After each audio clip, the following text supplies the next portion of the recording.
Hello chess friends, today you get to see white play a positional masterpiece.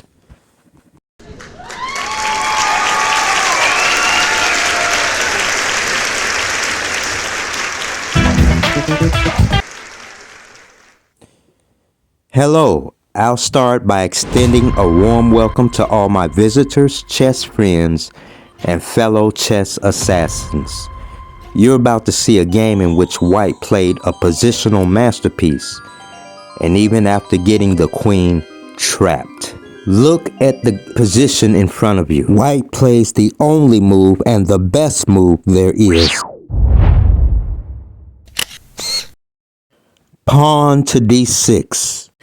And following this, knight d7. Why does black play knight to d7 from c5? So that black would be able to deliver a potential check on the c5 square, since the king sits on g1.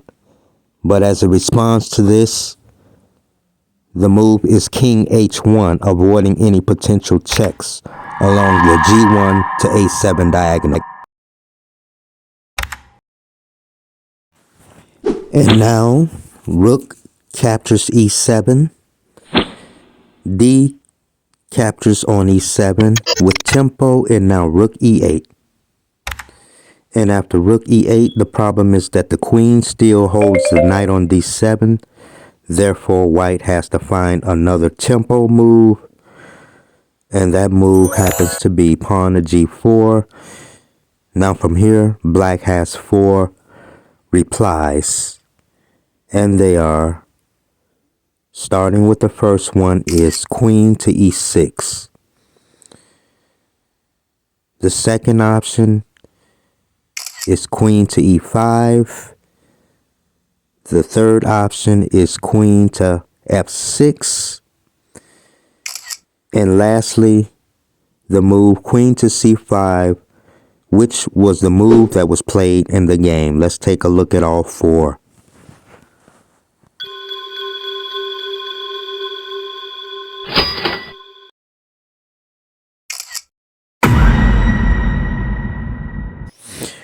Queen e6. Black is willing to return the exchange in order to defend the knight on d7. So queen captures e7, rook captures e7, and after the recapture, the knight on d7 is defended by the rook. So rook captures on e7, and now knight e4 is a dream post for white's knight. And this is followed by king c7, pawn to b4, knight e5, and pawn to c5. And the purpose is to be able to post the knight on the d6 square. The rooks will come off the board after knight c4, knight e8 check, king d8, and the rooks come off, and white has a winning endgame. Knight e3, c captures on b6, a captures b6, followed by pawn to a7, and the pawn will promote on the following move.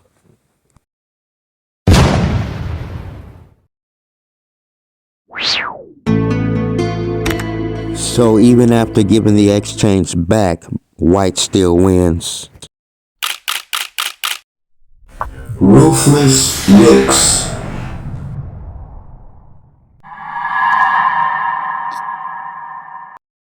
Now in this next continuation, it's white's 2 rooks versus black's queen. So queen to e5, and this is followed by rook takes d7, rook takes e7, and now rook d8 check, king c7, followed by rook over to a8. So here the move queen e6 is countered by pawn to b4, and after queen captures on c4, this is won by rook takes on e7, king d6, and now Rook over to d1 check. King e6.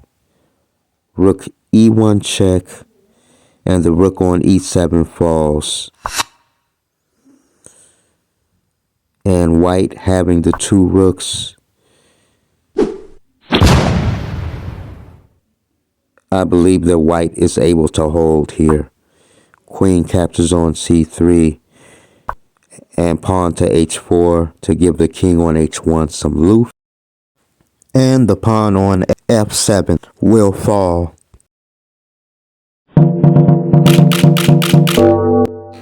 Chess Jiu-Jitsu. Now here queen to f6 leads to rook captures d7, rook captures e7, rook d8 check, king c7, rook a8, queen e5, and now white occupies the beautiful e4 post.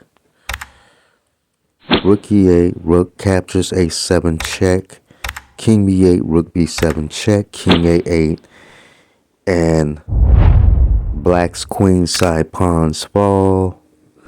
Queen a5, b4, and white is much better.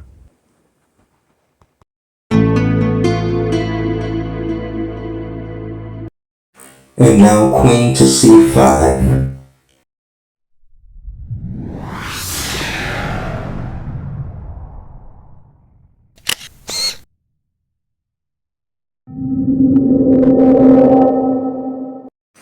Now after queen c5, rook captures knight on d7, rook captures e7, and knight to e4 with a tempo. Rook d8 check, king c7, and now rook over to a8.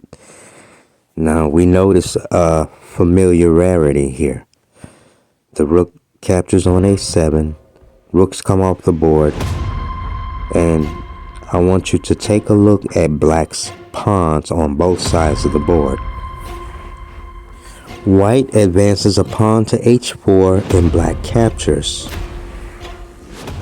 On all three of black's pawn islands, they are all doubled. Now I am going to replay this game in fast mode, and then you're going to see the very end result.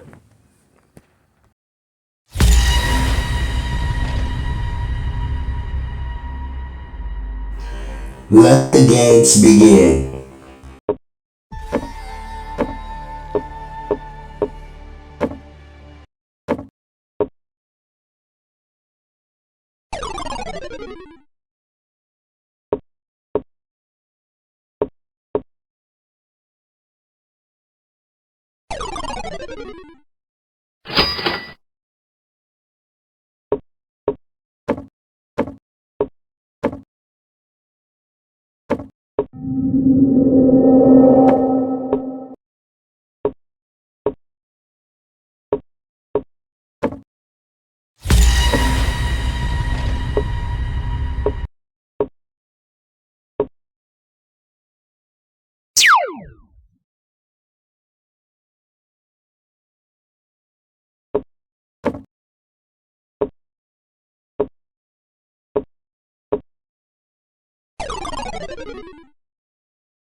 And white plays queen c6 check, and this forks black's queen and king. The queens will come off the board, and white will prevail with a rook. Okay, that is all I have. Thank you for watching. Remember to like, comment, share, and subscribe. Stay tuned.